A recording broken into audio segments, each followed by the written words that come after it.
New ইয়র্কে দুই নেতার উপর হামলার ঘটনায় ঢাকার বিক্ষোভ করেছে জাতীয় নাগরিক পার্টি এনসিপি। মঙ্গলবার বিকালে ওই বিক্ষোভের পর নেতারা বলেন, সরকারের পিঠ বাঁচিয়ে চলার চেষ্টা করলে জনগণ মেনে নেবে না।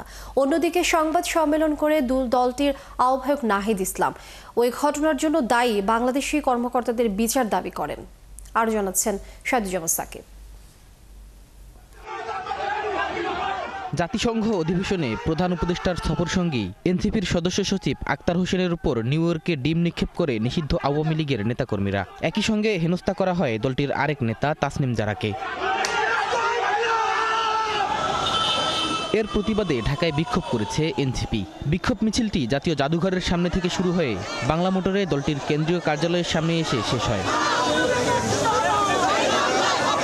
মিছিল শেষে এনসিপি নেতারা বলেন, সরকার পিঠ বাঁচিয়ে চলার নীতি নিলে জনগণ মেনে নেবে না। আমরা ডক্টর ইউনূসকে বলতে চাই, আপনি যদি শুধুমাত্র নিজের প্রোটেকশন নিয়ে এগিয়ে যাওয়ার কথা চিন্তা করেন, তাহলে আগামীর বাংলাদেশের কোন গুরুত্বপূর্ণ বিষয় আমরা আপনার কাছে নিরাপদ মনে করি না। আমরা স্পষ্ট করে একটা কথা বলি, পিঠ বাঁচিয়ে যে চলার স্বভাব দেখাবে তার এই বাংলাদেশে আর পিঠ বাঁচিয়ে চলা হবে না। আমাদের রক্তবিন্দু থাকতে আমরা এই ভারতের যে ফ্যাসিবাদী ব্যবস্থা রয়েছে সেটার বিরুদ্ধে লড়ে গিয়েছি। প্রয়োজনে আবার মাঠে নামবো, রক্ত দিব।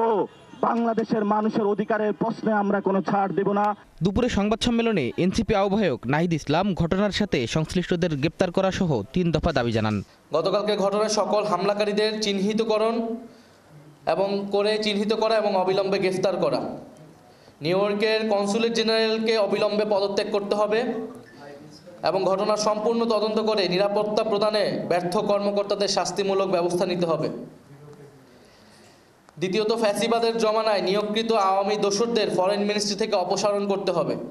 দল হিসেবে সন্ত্রাসী আওয়ামী লীগের বিচার নিশ্চিত করা। ট্রাইব্যুনালে এখনো দল হিসেবে আওয়ামী লীগের বিচার শুরু হয়নি, আমরা ট্রাইব্যুনালের কাছে এটার আবেদন জানাবো।